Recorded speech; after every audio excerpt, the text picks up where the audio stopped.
King. Blessed are the people who know the sound of the shofar. In the light of your countenance, O Yahweh, shall they walk. Baruch atah Adonai Eloheinu melech haolam, asher kitshanu b'mitzvoto v'tzivanu lishmoa kol shofar. Blessed are you, Yahweh, our Elohim, King of the universe, who has sanctified us with his commandments and has commanded us to hear the voice of the shofar.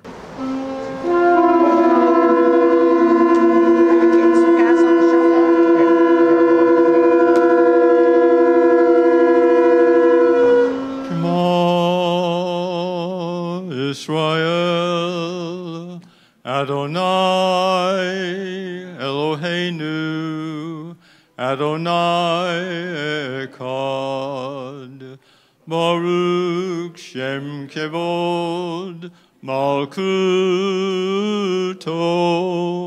Leolam Vaed. Hear, O Israel, Yahweh our El, Yahweh is one. Blessed be his name and his glorious kingdom forever. And Yahweh spake unto Moses, saying, Speak thou also unto the children of Israel, saying, Verily my Sabbaths you shall keep, for it is a sign between me and you throughout your generations, that ye may know that I am Yahweh that doth sanctify you. Wherefore the children of Israel shall keep the Sabbath, to observe the Sabbath throughout their generations for a perpetual covenant. It is a sign between me and the children of Israel forever. For in 6 days Yahweh made heaven and earth, and on the 7th day he rested and was refreshed.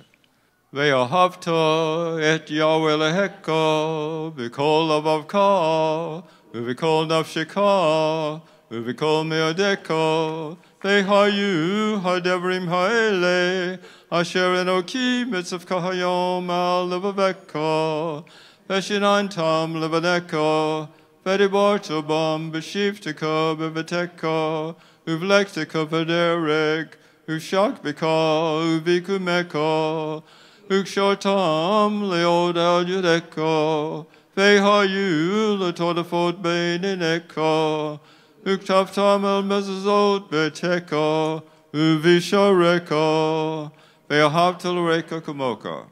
You shall love Yahweh your Elohim with all your heart and with all your soul and with all your might.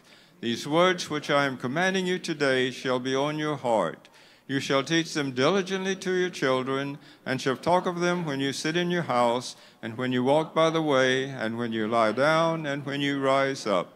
You shall bind them as a sign on your hand, and they shall be as frontals on your forehead. You shall write them on the doorpost of your house and on your gates, and you shall love your neighbor as yourself. Amen.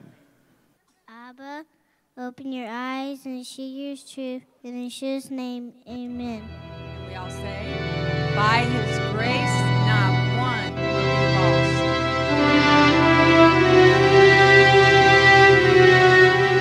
May Yahweh protect and defend you. May he always shield you from shame. May you come to be in Israel a shining name.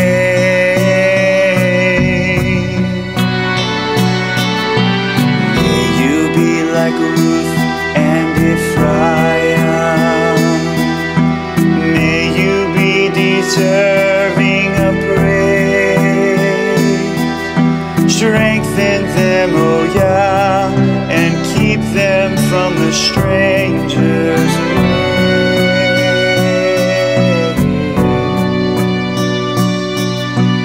May Yah bless you and grant you long life. Fulfill our Sabbath prayer for you. May Yah make you good husbands and wives. Give you children who will care for you. May Yahweh protect and defend you.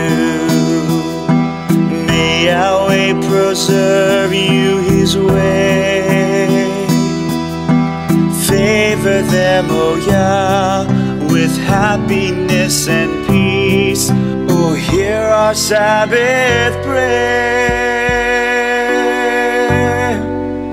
Amen.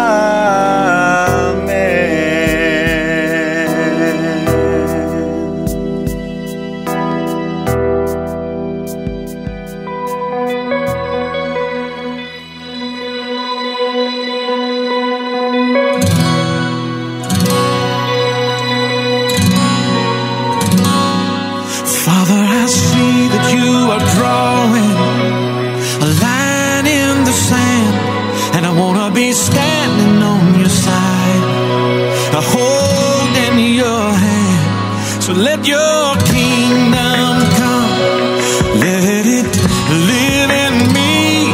This is my prayer, and this is my plea. Father, I see that you are drawing a line in the sand, and I want to be standing on your side, holding your hand. So let your kingdom come, let it live in me. This is my prayer, and this is my plea. Let the worshipers arise, let the sons and the daughters sing. I'm surrendering my all. I surrender to the King. Let the worshipers arise, let the sons and the daughters sing. I'm surrendering my all. I surrender to the King.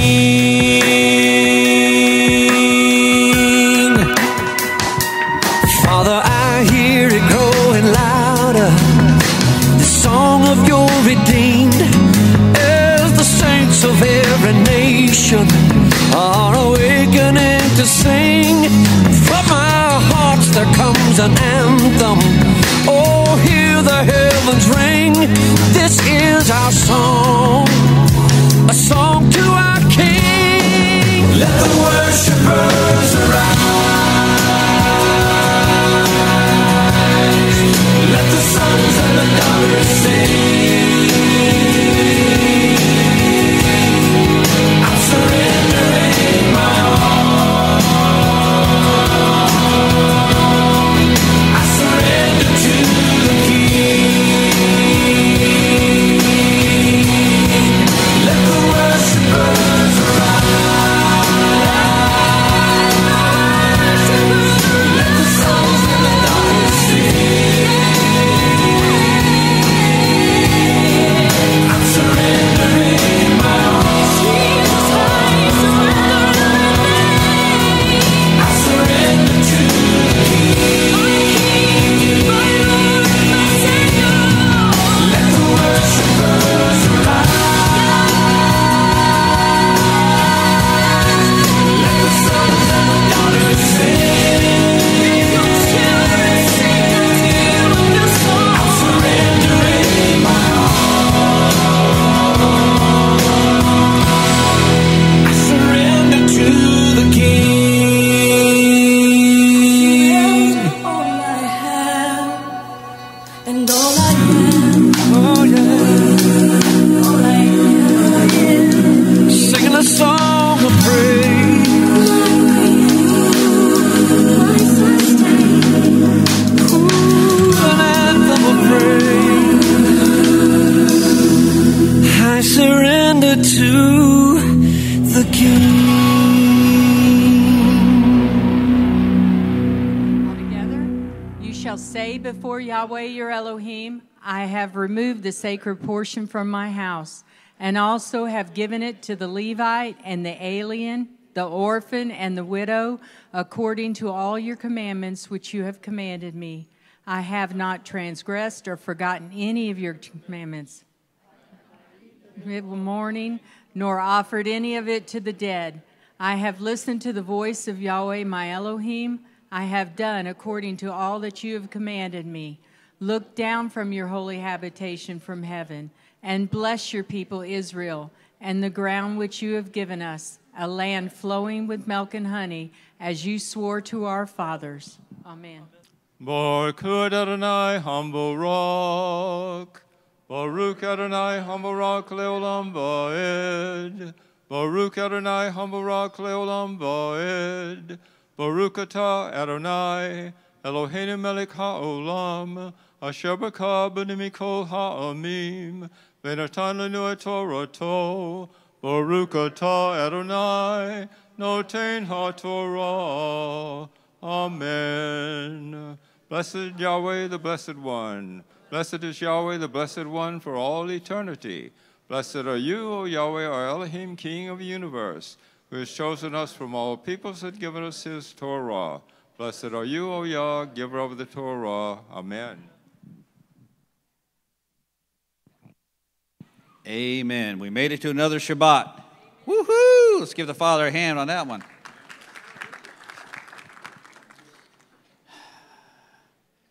You know that you were chosen for such a time as this. This craziness in this world, as difficult as it may seem, even, I'm talking to me, as difficult as it may seem, as hard as it seems like I feel like I'm trudging right now, I was chosen. You were chosen to be here, to be the witness at this time for his purpose. So take comfort in that you have a role in the kingdom, whatever that may be. We have a corporate role, but you have an individual role as well. So I told Roy I had something for him. And this is what I had, Roy. Did you know that the Pope basically used science to prove that Catholicism is actually in the creation?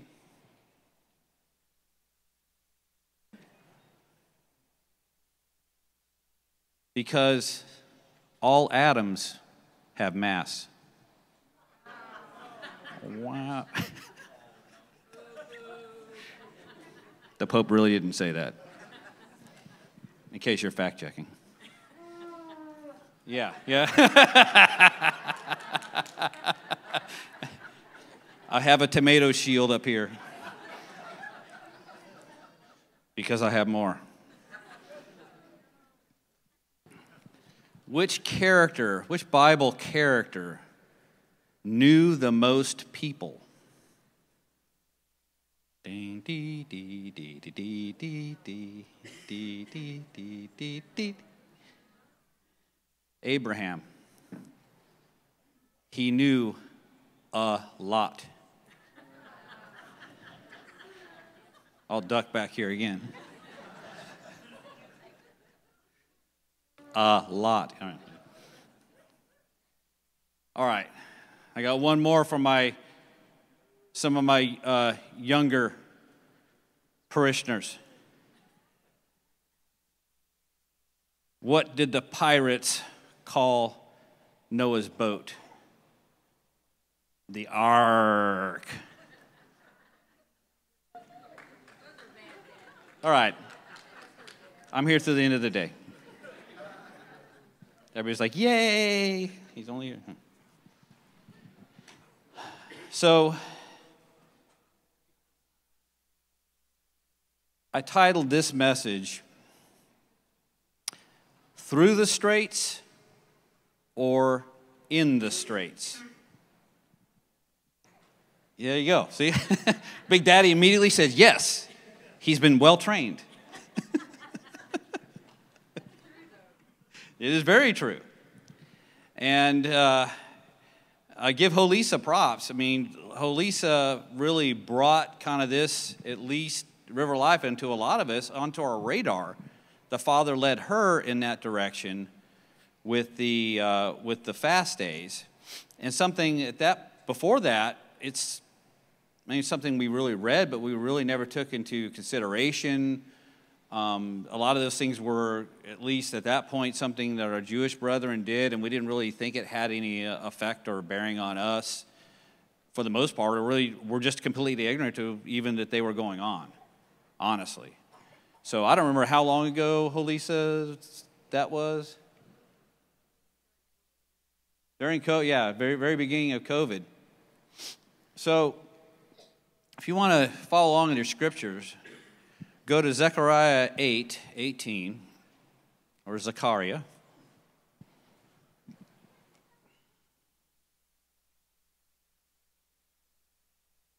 (8:18).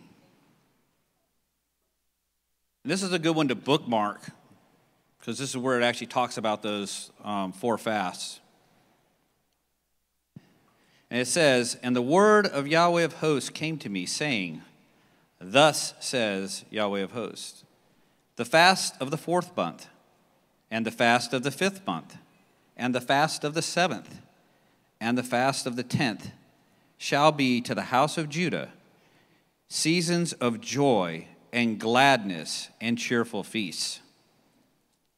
Therefore, love truth." The word truth there is emet in Hebrew. So that can be truth like it's translated here, but it can also mean faithful or faithfulness. So love faithfulness and truth and peace, or the Hebrew there obviously would be shalom, right? That is one of the big keys, or I think to getting to this point of the fast days turning into feast days, as well as the fruit of it. And verse 20 says, "Thus says Yahweh of hosts, peoples shall yet come, even the inhabitants of many cities. The inhabitants of one city shall go to another, saying, Let us go at once to entreat the favor of Yahweh and to seek Yahweh of hosts. I myself am going. Many peoples and strong nations shall seek Yahweh of hosts in Jerusalem, and to entreat the favor of Yahweh. Thus says Yahweh of hosts, in those days 10 men from the nations of every tongue shall take hold of the robe of a Jew, saying, Let us go with you, for we have heard God is with you." So where it says robe there, I know a lot of times we'll translate and say they're holding the tzitzit of a Jew, and that is kind of implied. The actual word there for in Hebrew is kanaf. That's Hebrew 36:71 in the Strongs. And it really means a wing, an edge, or a corner. So it could really mean just grabbing the whole end of a talit, right? But the whole idea of what does a talit do? A talit holds the tassels on the 4 corners, or the tzitzit. So by implication, that's what it's talking about. Just like actually when the woman had the issue of blood, right, when she went to Yeshua, it says they grabbed the hem of his garment. It's the same thing. It's where this tassel would be affixed to. We, in our time, if we see this day with our eyes, which it feels like it's pretty close, we need to be ready to bring green sheep, very green sheep from the nations into Yeshua's pasture.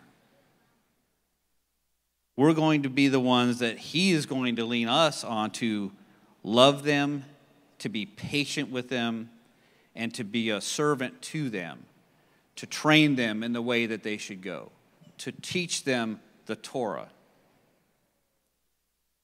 So these are prophetic patterns in Zechariah that speak to us in our day. Did everybody agree to that? Amen? Now, when does judgment fall on God's people? Is that when they have a weak army? Is it when they elect the wrong politician? I think the politician part has a piece of it. But it's when his people turn away from his ways, when we start to mix the ways of the world with the ways of him, when we have that mixed worship that we've talked about, when we start to pollute his holiness in his holy spaces, and when we have baseless hatred for our brethren. So it's all about, like we've talked about before, what did Yeshua say? What are the two greatest commandments? Love Yahweh with all your heart, soul, mind, and strength. Love your neighbor as yourself. Both of these need to be in play. And when they are, and tell you what happens is when they are, guess what? The leadership, Israel's leadership is righteous. The people of God are not holy and righteous and then they have a corrupt leader. That's not how it works. Our leaders are representatives of who we are. Maybe not you as an individual or us as a community, but as a nation, it really is. We get what we ask for. We get something that, I don't like what I got, but I can't take it back. There's no return.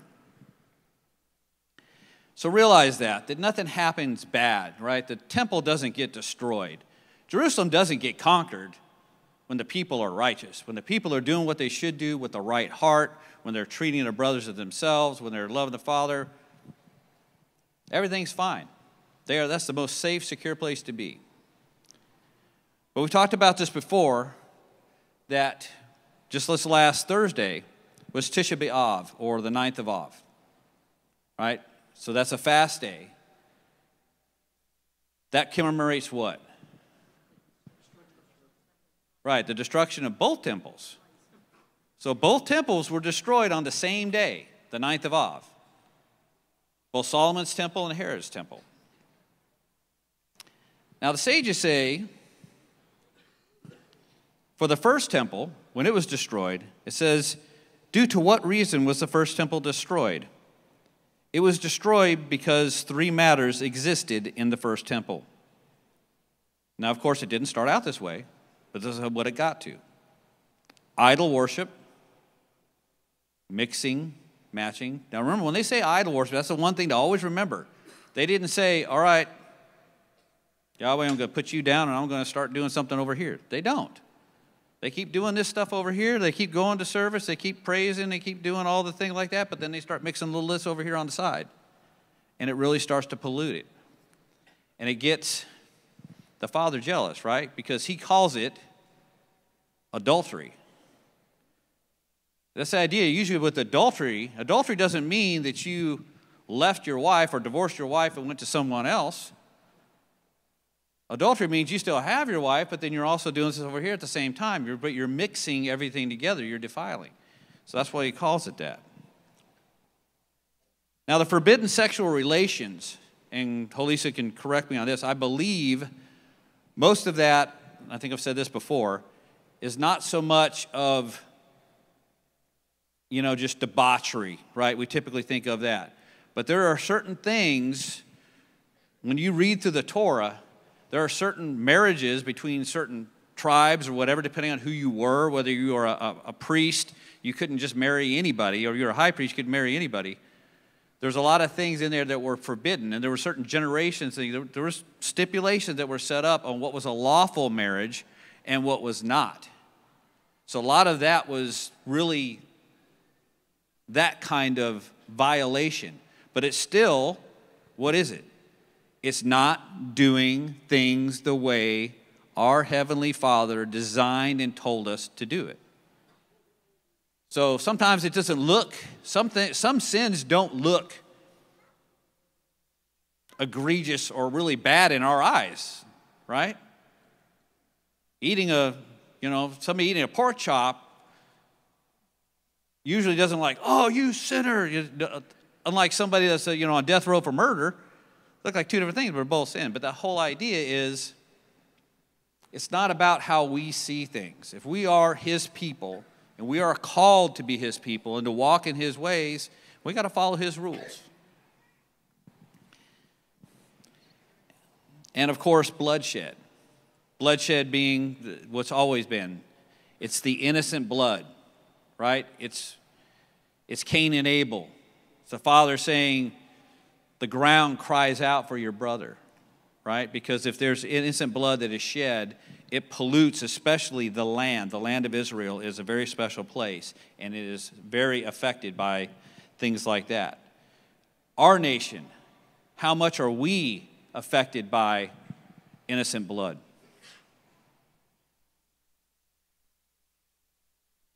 Now, we know we had a great victory recently, right? What big victory do we have in the shedding of innocent blood?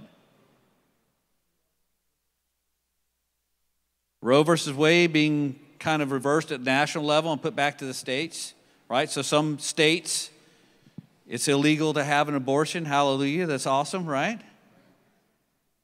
I think, and I'm going off the top of my head, but did you know that the national abortion rate since that has happened has dropped by 3%?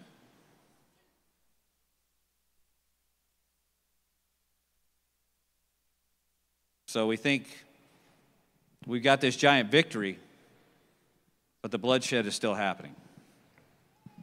Why? Because the beast system needs that innocent. What is abominable to the Father is what the beast system feeds on. And there's a lot of dark forces that are out there, because even with the abortion thing, right? It used to be back in the, say, go back to the Clinton presidency time, right? It was most everybody, if they agree with abortion, was very rare for the safety, right? In certain cases, it should be available for that. Now we've gotten to the, hey, shout your abortion, say how awesome it is. And when some of them talk behind closed doors, they'll tell you there is a spiritual, demonic thing that's behind them. It really is the modern Molech. It is the way that they are sacrificing to that deity. I think Jonathan Cahn, The Return of the Gods, one of his recent books, really goes into the spiritual forces that are not new. These are the things that were going on way back then. They are just coming back, and they are coming back on the rise. Nothing is new. Pastor Mark even talked about before, they get into the science fiction movies and superhero movies and things like that. Well, the bad guys, or even some of the good guys that they do, they're not making new stuff up. They're bringing the same old gods and just kind of rebranding them and putting a shiny new coat of armor on them and making them look cool. Do you think there's a reason for that?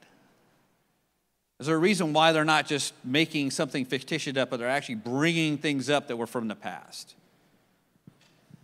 There is really a dark spiritual force behind it all. Now, the second temple, it says, sages say that, however, in the second temple period, the people were engaged in Torah study, observance of mitzvah or commandments, and acts of kindness. So why was the second temple destroyed? It was destroyed due to the fact that there was baseless hatred during that period. And they say this comes to teach us that the sin of baseless hatred is equivalent to 3 severe transgressions of idol worship, forbidden sexual relations, and bloodshed. We talked about this before. What was the scene? If you went back to Yeshua's time, you went back to that first century, you're walking around. What kind of, was it really harmonious? Was everything awesome and people are gelling and everything's going great? No, we know that's not the case. We read mostly about the persecution of Yeshua and his disciples, right? The persecution of the way. Well, there's a whole lot of other persecution between groups and sects, murders. How many were killed in the Shammai Hillel? There was a couple things where hundreds, well, I don't know if it was thousands, but it definitely was hundreds were murdered over disagreements between how you walk in the Torah. There was baseless hatred. Then you had the whole Roman thing on top of that, and the hate against the Romans and the Zealots, and it was a big, ugly mess. So the persecution of Yeshua and his followers were just, in that day, if you stood back as a historian, you would just see it as yet another stain that was going on that really reflected the baseless hatred. So my question, are we dealing more with First Temple issues or Second Temple issues today? Yes. But I'll wager to say we as a body, as Torah, whatever we are, in general, we feel like we're fighting the First Temple battles, but really we're in the Second Temple issues. Why do I say that? Why is there so much division within our walk?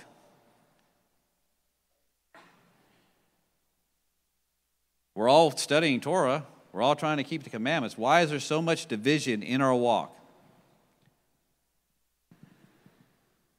It's because I'm right and you're not. Or if I'm right, that implies you're not.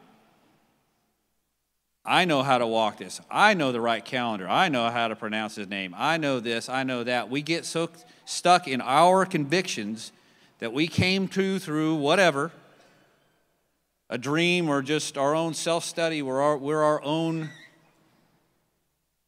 community in a way to where we become stuck with where we are and exclude a lot of others. And that's where I think that for us, we really need to focus, and I don't mean River Life, I think we do a good job of trying to be really accepting. I'm talking about generally in our walk, is there needs to be more of what Emu Shalev, it's one of the head guys over at Aleph Beta, he mentioned something in a message I was listening to that says we need to aspire to have baseless love for our brethren. So instead of baseless hatred, let's have baseless love. If we can love one another like Yeshua commanded us to be, we can overlook a lot of these other things. Doesn't mean it's always smooth, but in general, if we could get past, if we could focus more on trying to have more unity, and Holy Spirit said this many times, there's 12 tribes, right? They didn't all necessarily get along or act exactly the same, but they were able to act together. They were able to act as Israel as a whole most of the time when they were doing the right things.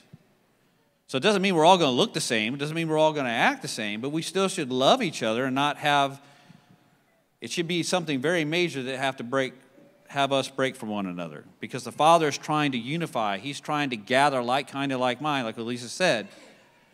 And we need to look for these things that jump up that keep that from happening, or that throw monkey wrenches, or it could just be a tear. It could be lots of different things that could do that.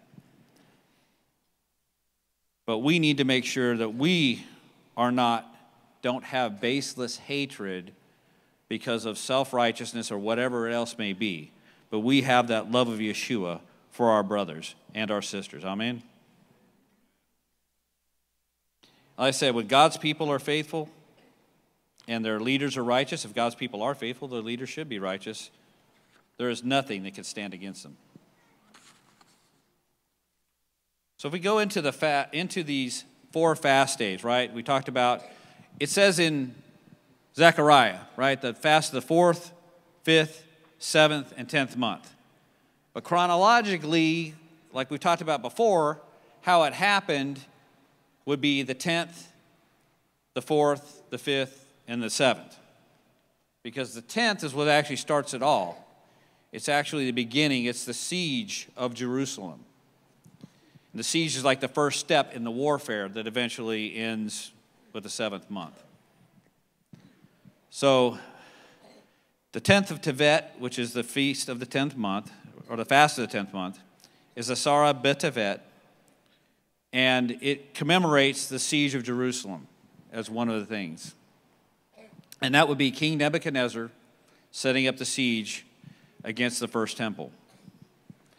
So if you go to 2 Chronicles, chapter 34, we'll be in verse 19. King Josiah began to refurbish the temple. He was one of the good kings. There was a whole lot of bad things, and a lot of basically judgments coming. This is at the very end. We're almost to the end, but King Josiah is the one who's raised up, and he's one of the good kings. He's really trying to do what's right in the eyes of the Father. 2 Chronicles 34, beginning in 19. So he's putting all this together, and it says that when the king, which is Josiah, they were refurbishing the temple. While they were refurbishing it, trying to bring everything back, put some new cedar in there and all that, they found the Torah. I guess nobody had really, through all the years of apostasy, right, the Torah kind of went into exile or something that wasn't really looked at, as you can well see. But they found it and brought it to King Josiah. And it says, when the king heard the words, and they read it, it said, when the king heard the words of the law, or the Torah, he tore his clothes.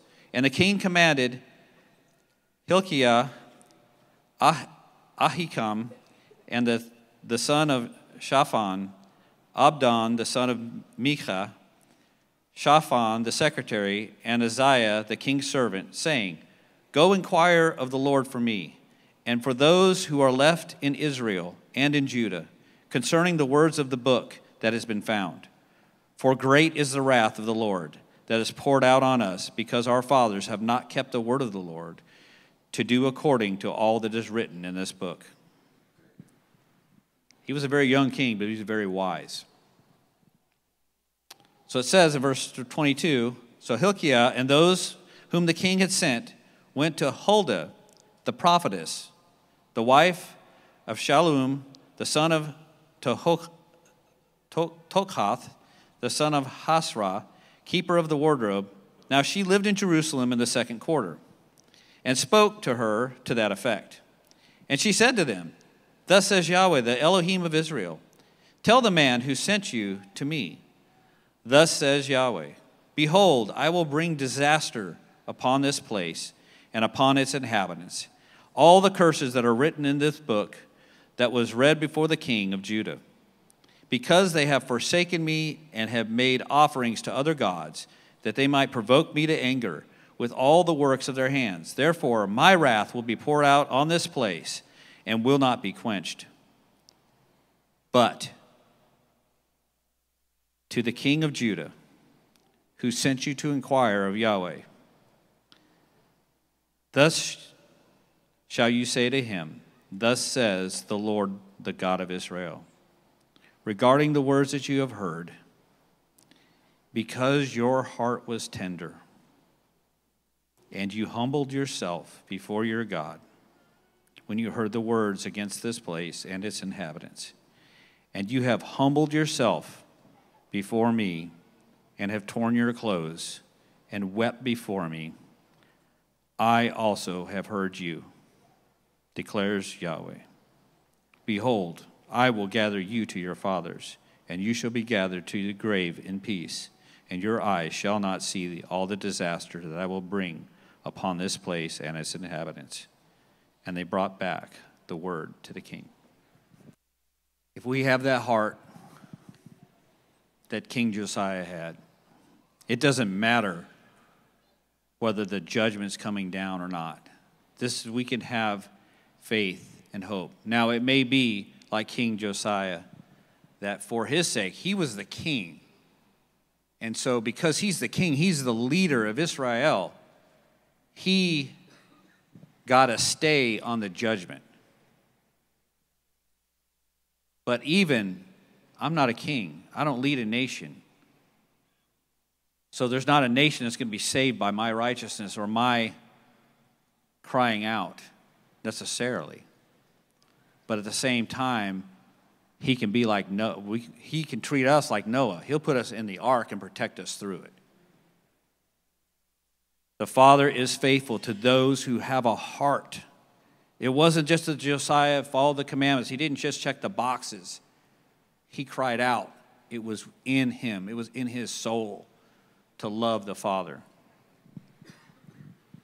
Now, this fast of the 10th month, the siege, that's the very beginning, right? So what happens in warfare in a walled city back in those days, any city?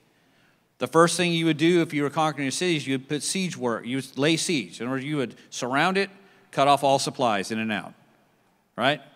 So now they're on a time frame. You can basically wait them out because you're outside. You can resupply your troops. They can't get things in and out. But they're not just doing that alone. They're building, because these are like big civil construction projects. They're building siege towers and ramps and things like that. They're doing things that take months and months to build. So while the siege is happening, they're not sitting idle. They're also doing this. So the people inside continue day by day. They see the construction progress getting closer and closer to completion. You know, at some point, you're going to have to deal with the pointy end of the spear or the sword. I see this, that siege is kind of the writing on the wall. The idea, there's a revelation, there's a consciousness that the protection has been removed. Do you feel like the protection has been removed from us in the United States?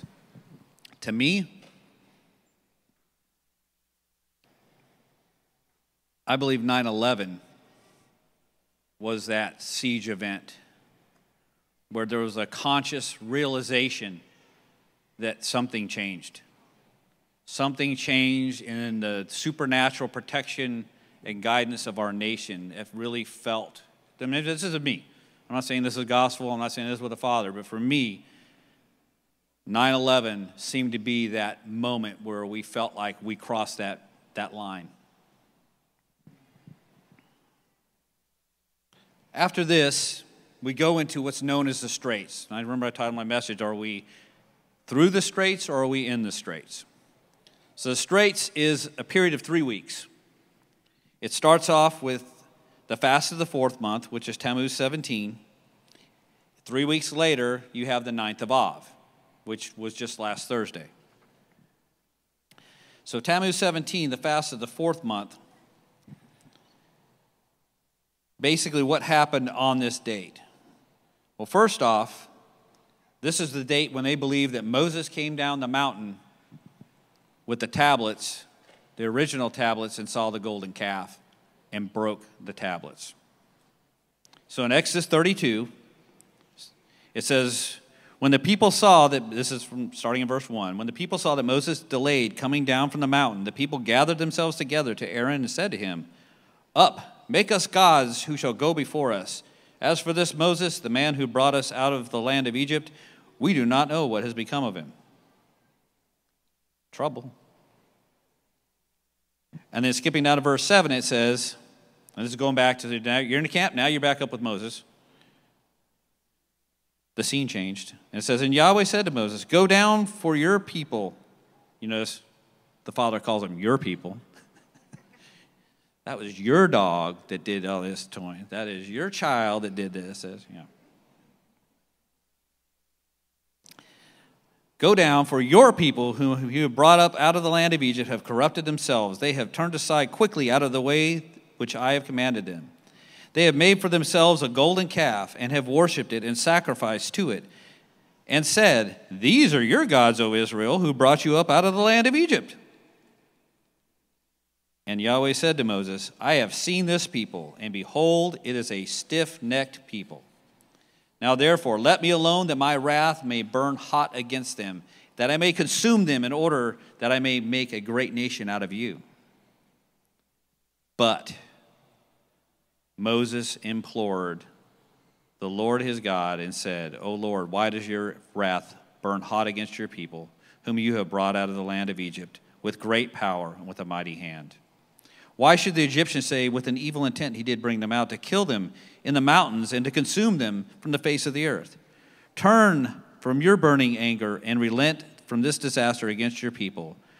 Remember Abraham, Isaac, and Israel, your servants, to whom you swore by your own self, and said to them, I will multiply your offspring as the stars of heaven, and all this land that I have promised I will give to your offspring, and they shall inherit it forever. And Yahweh relented from the disaster that he had spoken of bringing on his people. And Moses returned and went down from the mountain with the 2 tablets of the testimony in his hand. Ever hit you that he intercedes and kind of gets on good terms with the Father and all that stuff, and then he breaks the tablets?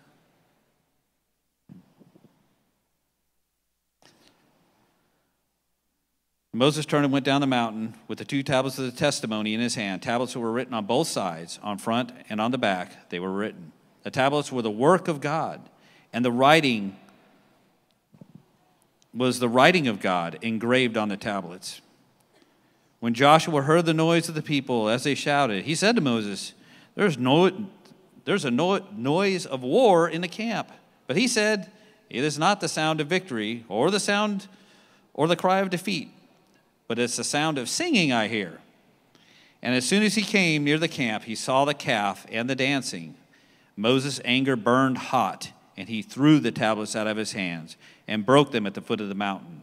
He took the calf which they had made and burned it with fire and ground it to powder and scattered it on the water and made the people of Israel drink. Do we have a Moses? Do we have a righteous leader in our generation that can step up and intercede? We have Yeshua.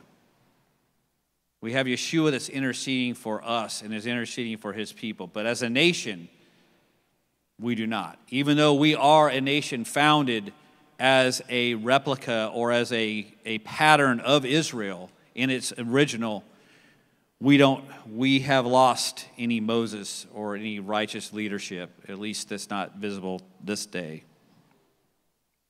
Other thing that happened on this fast day was the Tamid offering. Do you remember what the Tamid offering is? So this is the morning lamb, evening lamb. So every single day at the temple or the tabernacle, basically around 9 o'clock in the morning, that's why we do 9 o'clock prayer, 3 o'clock prayer, that lamb, there was an olah, a whole burnt offering, an elevation offering, was sacrificed, and the evening lamb. So that was actually stopped. It was stopped because this is kind of a strange thing. Now, I told you about the siege. They're under a siege. But at the same time, they were actually able to deal with the hostile forces on the outside to purchase lambs to keep the sacrifices going. So they had their own for a period of time, but at some point they ran out. I think they did some trading, right? I'm sure it wasn't a fair trade, but they were able to trade some stuff outside and were able to get some lambs until the 17th of Tammuz. All of a sudden, I think they they paid him and they gave him a pig, or was it, yeah, gave him a pig instead. That's prophetic. So what's the significance? The significance is that was an eternal part of the covenant that you had to do, was to have this morning lamb and evening lamb. And now that stopped. Also, what happened in the Second Temple period is when the enemy that was around Jerusalem at that time breached the walls. So they've been sieged for a while, they've been warfare, and all of a sudden now there's a breach. Now the enemy's coming in. Now those swords, now those spears, now that fire, instead of being anything flung from the outside, now you've got soldiers you're dealing with. It's begun. It just got real. Yep. Well, the pig, so the pig is the first temple period, the breach is the second temple period. But yeah, but you think, but they all come on, pattern-wise, they line up together. The idea between all these events, the tablets being broken, the Tamid offering being stopped, and the breach is to show, because a breach means what? Just like we say, what happens if me and Keith are in a business deal, and I go out and I cheat Keith, something that's clearly written in our contract, right? I'm not supposed to do that, but I do it. What do we refer to that as? A breach of contract, right? There's a separation, there's a breach, there's been a compromise. So the contract that Yahweh had with Israel, the tablets were broken, the breach. The same thing, the eternal Tamid, that's what Tamid means, is kind of ongoing, eternal, forever. That's why we say to pray without ceasing. If we're praying at irregular prayer times, and everybody's doing it throughout the world, that is considered to be eternal and not ceasing. So the idea is that the covenant is broken at this point. Have we seen the covenant broken in our modern time? I think we have, and just things that come to my mind. Once again, this is just Tyler's opinion. We had a president, because remember, the president, like it or not, is the leader and is accountable in the heavenlies, that said that we are no longer a Christian nation, but we are now a mixed nation of Muslims and Jews and Christians, and kind of mixing it all together. I don't have a problem with the Jewish and Christian, right? Well, we all see that as all brothers. But there was a declaration by one of our sitting leaders that said that. I believe that was a breach. What also would consider, what would you see as a sign of a breach? What is the physical sign of a breach? Right, same-sex marriage? Yeah, did what? But what happened? They allowed it, or Supreme Court ruled that was the 17th of Tammuz for same-sex marriage. That's like a covenant against the covenant. Well, what about a border? Is a border kind of like our city walls at all? That kind of similar, the idea? I mean, we don't have a wall. We know that. That's kind of some of the problem, that we don't have a wall. But has this been very recent? I mean, it's always been a problem, but it's on steroids now, right? So this breach in our wall as a nation now is bringing in drugs into our nation. Big Daddy and Elisa worked in the prison system for a lot of times. How much of an influence does that traffic to what's happening in our nation? I mean, it's going more and more, but they got to deal with someone that got caught. But drugs like, everybody knows about fentanyl. Do you know fentanyl is actually it's a legal drug that doctors use. It's just they have it in an illegal form. And small doses do a whole lot, and small doses can kill you. But people are so down, this world system has got them so down that they turn to these drugs. And fentanyl, just in our nation, in the last 12 months, has killed over 107,000 people. They said that's like a plane full of 300 people crashing and killing everybody on board every single day, to put it into perspective. They have a new kid on the block called Trank. Who's heard of Trank? It's, they call it like the zombie drug. Just look it up, a TRANQ, if you just want to look up a name. You'll have people that look like they're basically passed out, or they'll just be like leaned over, and they're like a zombie. They're just out of like statues. It is freaky. And it also does there's necrosis. There's actually some skin disease. They're actually eating their flesh away with abusive use of this. So they said they're calling it like a zombie drug. And this is all coming through that breach. Other things, we have the lovely cartel. Cartel's bringing the drugs, but they're bringing a whole lot of other things. There are illegal weapons. They're bringing or the organized crime. Everything that we're seeing is coming through that pore. And then one of the big things of the cartel, one of the most profitable things that the cartel and others are doing are what? Human trafficking. Revelation 18, verse 11 through 13 says, "And the merchants of the earth weep and mourn for her." And this is talking about Babylon the Great when she has fallen.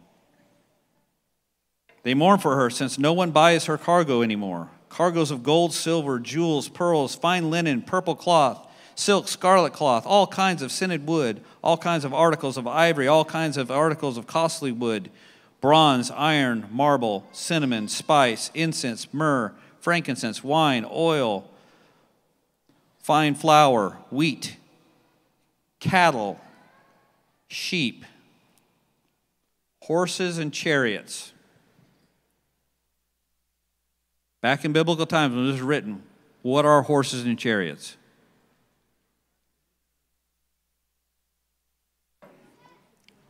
Those are Abrams tanks and F-16s, F-22s. That was warfare items. Do we see that happening not only through us, but we're bleeding out to, other places of the nation too? And finally it says, "and slaves, that is, human souls." So what is Babylon known for? Trafficking everything under the sun, the most abominable being the human souls. So, who's seen the Sound of Freedom? Powerful? So this is just I don't think he's got a full grasp of everything, but he's got a really good insight into what's going on. It's a very good movie. It's not an easy, happy-go-lucky movie, but it's highlighting this human trafficking portion. But one thing they talk about in the movie, they highlight with the human trafficking is, who is the number one consumer for all this trafficking? Us.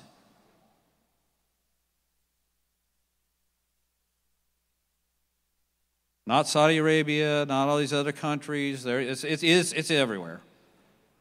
But we are the consumers. If there is no consumer, there is no product to be made because there's nobody buying.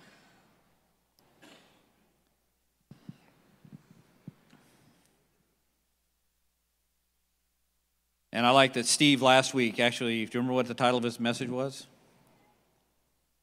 Be a producer, not a consumer. But us as a mindset, we as a nation have much to be on our face about and ask the Father's forgiveness and repentance. So the end of the Straits is the 9th of Av, which was just last Thursday. And this actually starts, the commemorating event is the evil report of the 10 spies. So Numbers 13:25. At the end of 40 days, they returned from spying out the land, and they came to Moses and Aaron and to all the congregation of the people of Israel in the wilderness of Paran and Kadesh. They brought back word to them and to all the congregation and showed them the fruit of the land. And they told him, "We came to the land to which you had sent us. It flows with milk and honey, and this is its fruit." They should have just stopped there, but they didn't.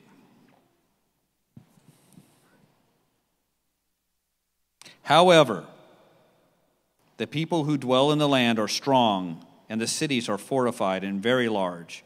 And besides, we saw the descendants of Anak there. The Amalekites dwell in the land of the Negev. The Hittites, the Jebusites, the Amorites dwell in the hill country, and the Canaanites dwell by the sea along the Jordan.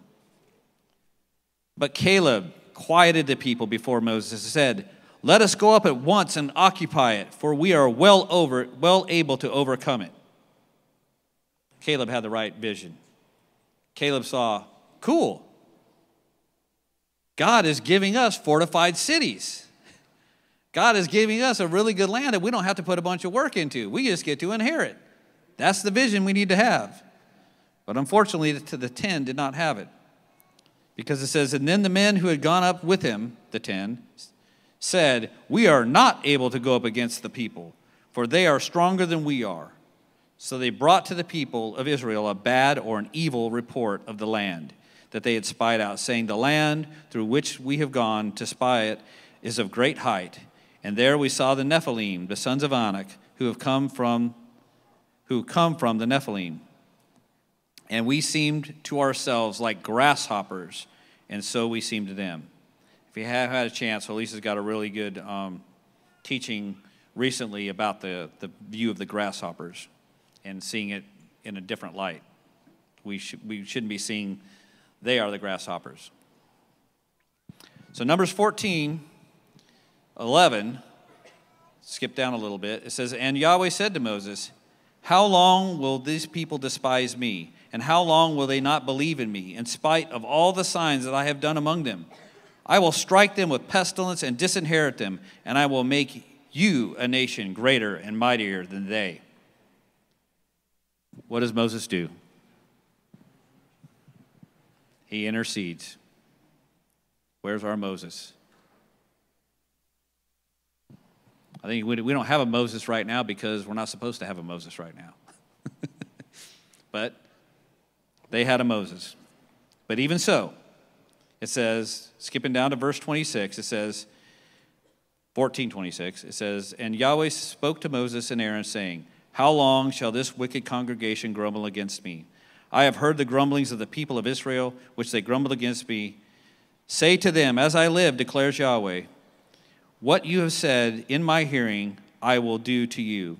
Your dead body shall fall in this wilderness, and all of your number listed in the census from 20 years old and upward, who grumbled against me, no one shall come into the land where I swore that I would make you dwell, except Caleb, the son of Jephunneh, Joshua, the son of Nun. But your little ones, who you said would become prey, I will bring in, and they shall know the land that you have rejected. But as for you, your dead bodies shall fall in this wilderness, and your children shall be as shepherds in the wilderness for 40 years, and shall suffer for your faithlessness, until the last of your dead bodies lies in the wilderness. According to the number of days which you spied out the land, 40 days, a year for each day, you shall bear your iniquity 40 years, and you shall know my displeasure. And I, Yahweh, have spoken. Surely this I will do to all the wicked congregation who are gathered together against me. In this wilderness they shall come to a full end, and they shall die there. So we know this day, besides the 10 spies, is the destruction of the first and the second temples on the same day. There's also another event a little bit later after destruction of the temple. Who's heard of the Bar Kokhba revolts? Right? So that's one where basically the Bar Kokhba revolt was ended or squashed basically on the same day in 133 CE. And the Jews of Betar in the time were slaughtered. I see the Bar Kokhba revolt in a similar way to the Mount Sinai or the 10 spies thing. Because after Yahweh had proclaimed his judgment, what did the people do? After they had whined and complained, and God said, that's it. You're dying right here in the wilderness. He said, okay, we're sorry. We'll go up now. What did Moses say? Don't go. He's not with you. But did they listen? Nope. What happened? Got their booties kicked. Like a bunch of bees, hornets chasing them out. And to me, it has that same kind of thing. The whole idea that the end was done. They were still looking for Mashiach. That's the whole idea. They saw the sign of the times. They knew to have a messianic expectation, just like right now we have a messianic expectation. But the only thing that they had a messianic expectation for was Mashiach ben David. They had an expectation of a conquering king, someone who is going to deliver them from Rome. So that's why they didn't see or couldn't see Yeshua. But at the same time, they didn't give up. Even though the temple was destroyed, Mashiach actually went into his glory, but still they had yet another attempt, and it was finally squashed on the same day. Have you ever wondered why there's a lot of other things actually on the same day, on the 9th of Av, where like a Spanish, there's a few different, I know during some of the Rosh Kadeshas we come through, we talk about historical events that have happened to our Jewish brothers, and there's been a lot of Jews being expelled out of different countries on this same day by a decree, on the exact same day, on the 9th of Av. Why is there this thing against the Jewish people throughout history? They are God's people, but as God's people, just like we are God's people, what do we carry? What do we walk? What do we know Yeshua as? The Torah. Paul or James, right, calls the Torah a mirror, right? James calls the Torah a mirror that we look at, and it should. We look through that mirror when we study, as we go through every week, as we study our Torah portion. That should be a mirror to us to show us where we're at and where we still have to grow. To a nation, to a people who despise God and his ways, the Jewish people are a mirror that's pointing at them saying, look how far you're falling short. Repent. This is what right. This is life. But guess what? The beast doesn't want to see that reflection. The beast doesn't want to see his own reflection. The beast wants to see a reflection that he's designed. He wants that magic mirror. He wants to look into it and see himself as whatever he wants to be. And I mean spiritually in the people of the nation. So if you don't like the mirror, what do? You break the mirror. They can't break him. They can only break what they can see, the physical mirrors in their face, and that's been the Jewish people. That is me and you today. We are still holding that mirror. So, I personally don't believe that we've crossed this border yet. The 9th of Av piece, right? So the 10th, the siege, the 10th of Tevet, I think I said 9/11, I think we've kind of gone through there.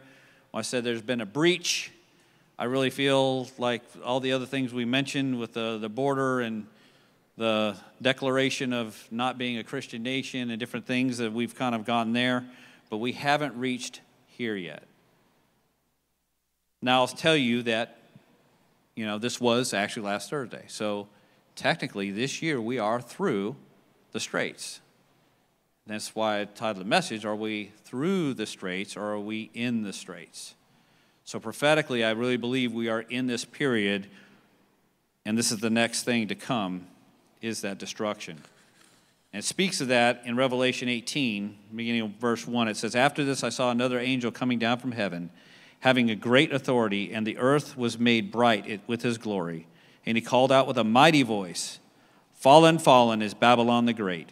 She has become a dwelling place for demons, a haunt for every unclean spirit, a haunt for every unclean bird, a haunt for every unclean and detestable beast. For all the nations have drunk the wine of the passion of her sexual immorality, and the kings of the earth have committed immorality with her. And the merchants of the earth have grown rich from the power of her luxurious living. How much of the earth is being enriched through our beast system? Then I heard another voice saying from heaven, "Come out of her, my people, lest you take part in her sins, lest you share in her plagues, for her sins are heaped up as high as heaven, and God has remembered her iniquities. Pay her back as she herself has paid back others, and repay her double for her deeds. Mix a double portion for her in the cup she has mixed. As she has glorified herself and lived in luxury, so give her like a measure of torment and mourning. Since in her heart she says, I sit as a queen, I am no widow, and mourning I shall never see." That's the arrogance of the beast. And that's the beast, one of the beast's big downfall. They can't ever see them being downfall because they think they're in charge. They think the system almost got it. We're almost there. We have a few more things to get in place, and they can have control. And he might for a short period. For this reason, her plagues will come in a single day, death and mourning and famine, and she will be burned up with fire. For a mighty is the Lord God who has judged her. And all the kings of the earth who committed sexual immorality and lived in luxury with her will weep and wail over her when they see the smoke of her burning. They will stand afar off in fear of her torment and say, "Alas, alas, you great city, you mighty city, Babylon, for in a single hour your judgment has come."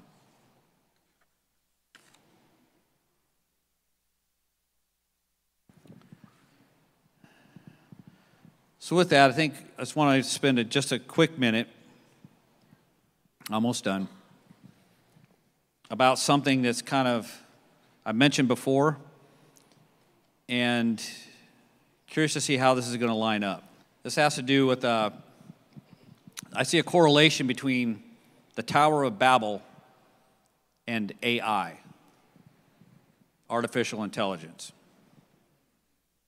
Everybody's kind of heard of AI, right? So who's heard of ChatGPT or artificial intelligence in general, right? So it's been around the news a lot. There's a lot of stuff going on. There's three big companies that are doing AI. That's that's OpenAI, DeepMind, and Anthropic. But ChatGPT is the one that's got all the thing. You can go sign up right now and get on ChatGPT. People are using this to create helping them for business. Some people are using it to cheat on exams. Some people are using it to help build some quick computer programs. It can do a lot of different things. But what is it? It's considered, read the definition, it's a large language model-based chatbot. So chatbot just means you log onto any website, what happens? You get a little pop-up that says, "Hey, can I help you?" And you can do an audio and talk to it, or you can type in something and it'll go back and forth to you. Most of that used to be somebody in India or something like that was on the other end of the keyboard that they would have 24/7. Pretty much everything now, it's an AI computer that's answering you. And they're getting better and better and better, and they're sounding more like a human. And that's the whole idea. They're trying to make it an easy interaction to where you can get the help you need to get, and it doesn't seem clunky or really weird. So it was launched in November of 22, and it says, notable for enabling users to refine and to steer conversation towards desired length, format, style, detail, and language used.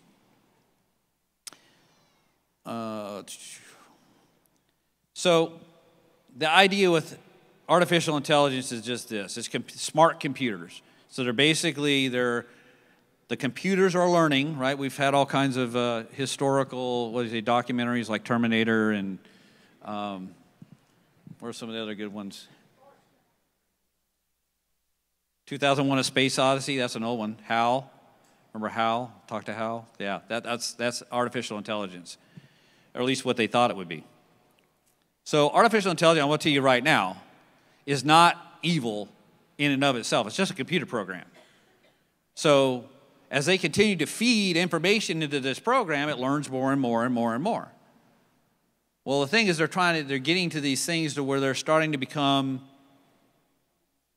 kind of self-driven. That's the whole idea, is that we don't have to keep feeding it. It learns, it's just like a baby.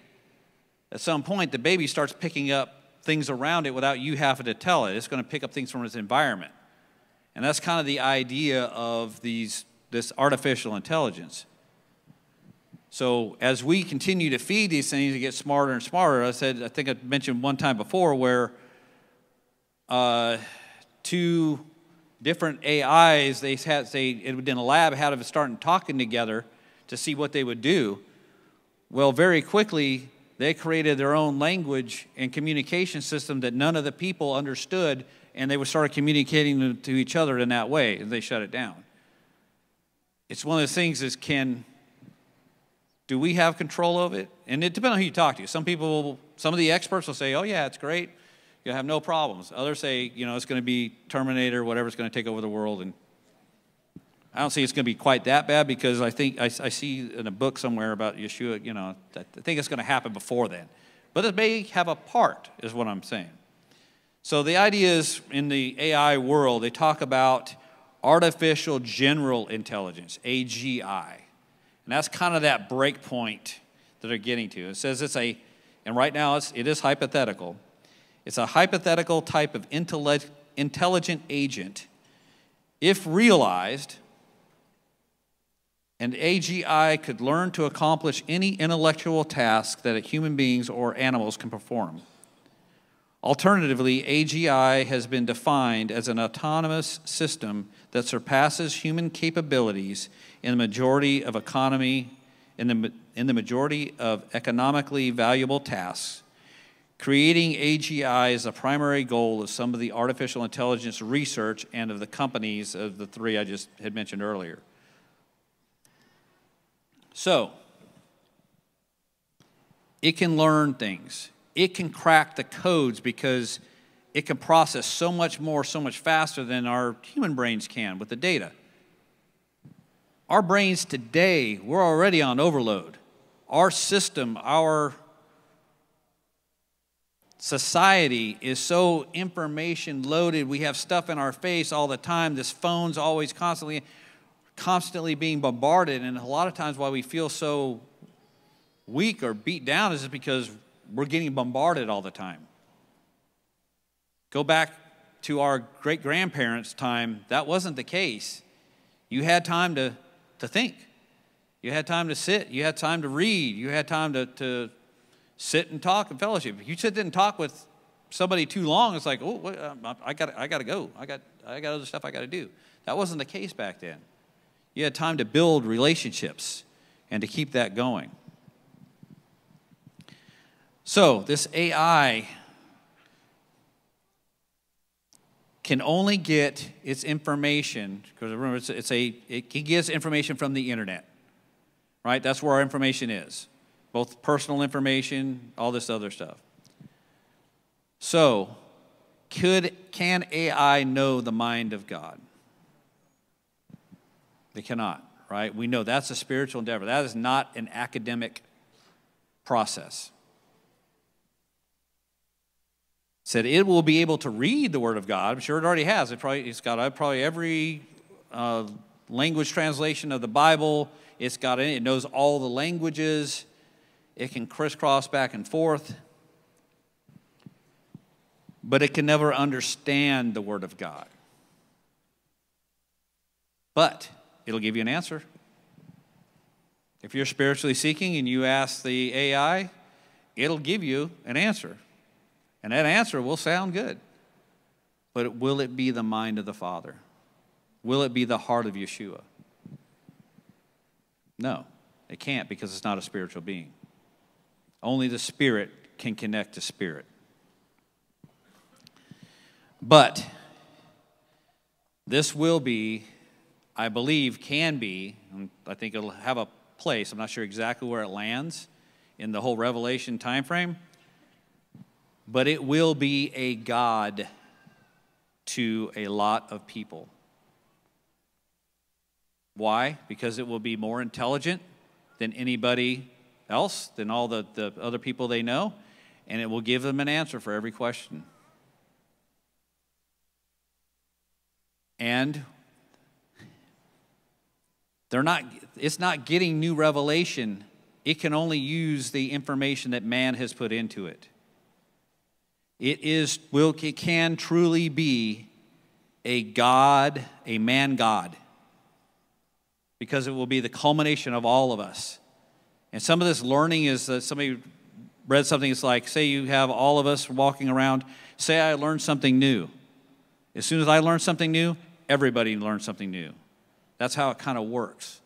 So as a little piece finds something, the whole collective, so you have this giant mind in a way, right, without a spirit. But people aren't looking for that. We read it or listened to a interview with Elon Musk, who's kind of cutting edge with some of this stuff too. And it was Elon and another guy that was deep early into the AI, to let you know where some of the minds are. This guy, Elon basically said, hey, I got a problem, because I think if this goes too far, this might not be good for humans. Now, Elon's not a spiritual guy, right? But he's a rational thinker for the most part. He said, I don't think this can be bad for us if it gets out of hand, right? Like Terminator and all the other documentaries. And the guy said to him, what are you, a speciesist? And, you know, it's not a word we use, but that's the idea of being called a speciesist is like, are you putting the human race above other things? Are you prioritizing humans? And Elon's like, I guess I am. Yes, I'm a speciesist. I care about people. I want to save people, and people should be the number one thing. I mean, he's just thinking from a natural realm, but we know because we are created in the image of Elohim. So you have people out there that basically let the highest consciousness win, and they don't care if it's not us. Kind of like They care that it's not us, but they do care it's them. Yes. They have to be in the control seat. Yes. They don't want it to be us. They want it to be them. So they give that, like that statement, are you a speciesist?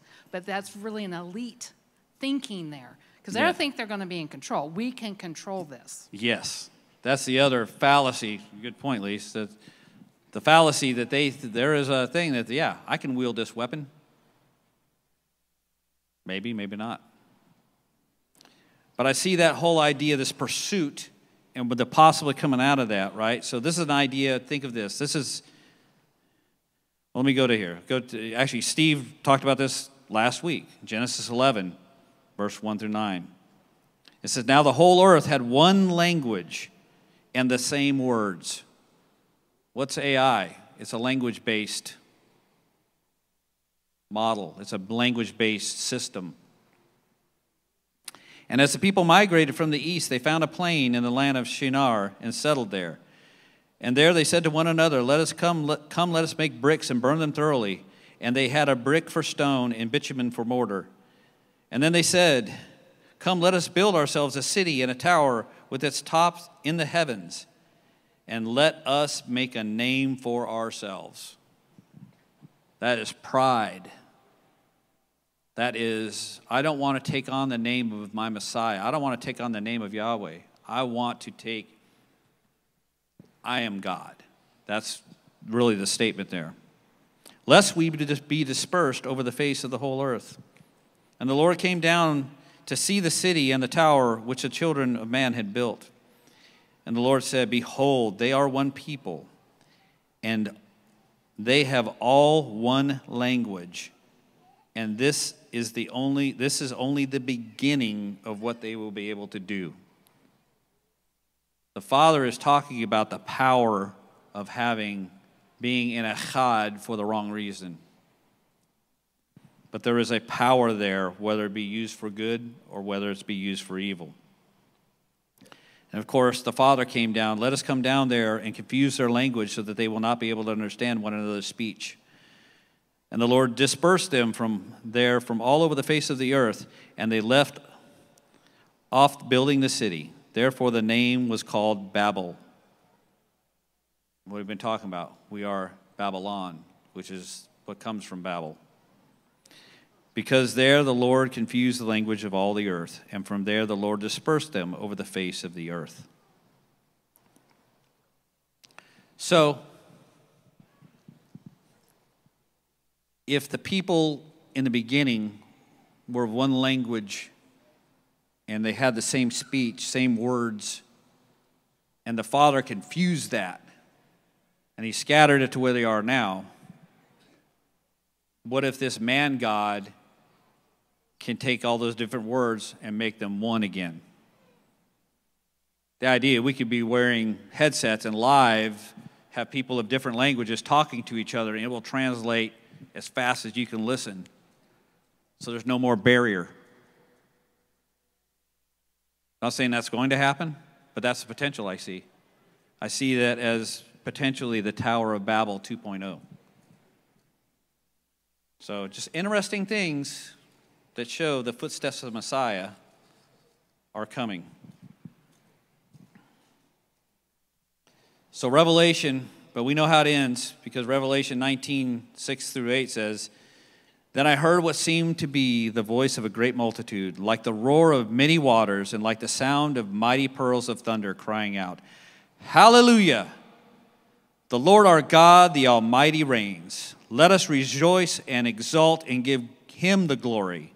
For the marriage of the Lamb has come, and his bride has made herself ready.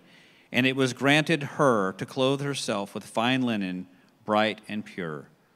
For the fine linen is the righteous deeds of the saints.'" And that's our role. I'm not going to stop AI. But I also don't want to let you know, it's just right. It's just a tool that could potentially turn into something bad at the beginning. But don't think that, oh, if I got something from ChatGPT, I'm dealing with the devil. You're not. It's just a tool at this point. But it is something that is being developed and can be developed for the beast's purposes. But then again, the beast's purposes, even though it doesn't know it, fold right into the Father's purposes for how he's aligning those footsteps of Messiah to come to the end. One last thing I just wanted to mention as I close. This is something Holisa mentioned, I don't know if it was this week or last week. It had to do with us being a community. And it's something we know, but it was good to have reinforced. And that was on Shabbat, and when we join for the feast days, Ol Rosh Kadesh, are we coming to serve or to be served?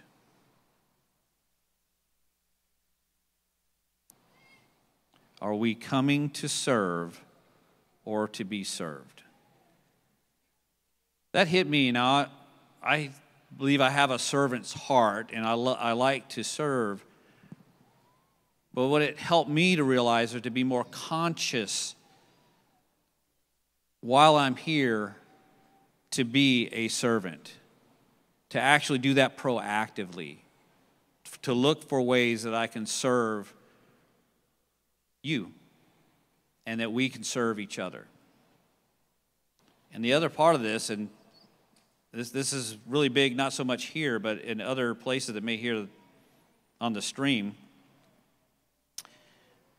is there's a lot of people who now, because of COVID, kind of push us there, will rather just stay at home and live stream everything and just kind of do everything through the computer because it's easier. I don't have to get up and get dressed or drive and do all this other stuff, right? The problem is Yeshua called us to be the servants. How can you serve others if you're sitting in your house by yourself or with just my four and no more? You can't. That's the point. We need to be together. Now, Mark said it plenty of times before. There are people that have reason they don't have that opportunity. We're not speaking about that. There are those that you're sick, you can't, incapacitated, can't. Miss Jan would be here every single week if she could, right? There's so many of that. And that is the case.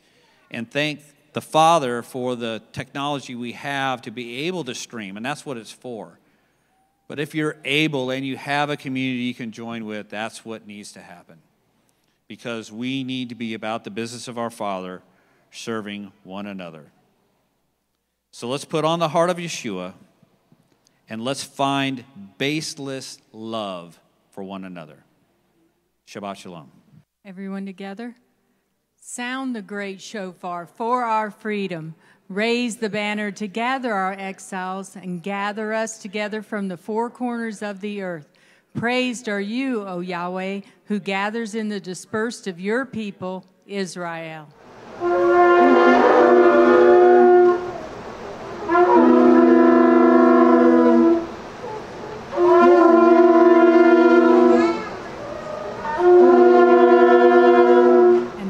For the United States of America. Abba, Father, giver of life, we pray for and entrust the United States of America to your loving care. You are the rock on which this nation was founded. You alone are the true source of life, liberty, and blessings. We cry out for this land to reclaim your glory. May it be that you will dwell among your people. Send your Spirit to touch and open the hearts of our nation and its leaders to seek your will and your ways. Grant us the ability and courage to stand for the truth, and may we be that nation that you have called us to be. We ask this in the name of Yeshua, our Messiah. Amen. And prayer for the peace of Jerusalem, Psalms 122, all together. I was glad when they said to me, let us go to the house of Yahweh. Our feet are standing within your gates, O Jerusalem. Jerusalem that is built as a city that is compact together, to which the tribes go up, even the tribes of Yahweh, an ordinance for Israel, to give thanks to the name of Yahweh. For there thrones were set for judgment, the thrones of the house of David. Pray for the peace of Jerusalem. May they prosper who love you. May peace be within your walls and prosperity within your palaces. For the sake of my brothers and my friends, I will now say, may peace be within you. For the sake of the house of Yahweh our Elohim, I will seek your good. The Aaronic benediction. Yivarekaka Adonai v'yishmereka. Yair Adonai panavaleka v'kuneka. Yisa Adonai panavaleka. V'yasem leka shalom. May Yahweh bless you and keep you. Amen. May Yahweh cause his face to shine upon you and be gracious to you. Amen. May Yahweh lift his countenance upon you and give you shalom, peace. Amen. We'll do the Kiddush, the blessing over the wine. Baruch atah Adonai, Eloheinu melech haolam, borei pri hagafen. Amen. Blessed are you, O Yahweh our Elohim, King of the universe, who creates the fruit of the vine, and for giving us Yeshua the Messiah, who said, I am the vine, and you are the branches. And now the blessing over the bread. Baruch atah Adonai, Eloheinu melech haolam, hamotzi lechem min haaretz.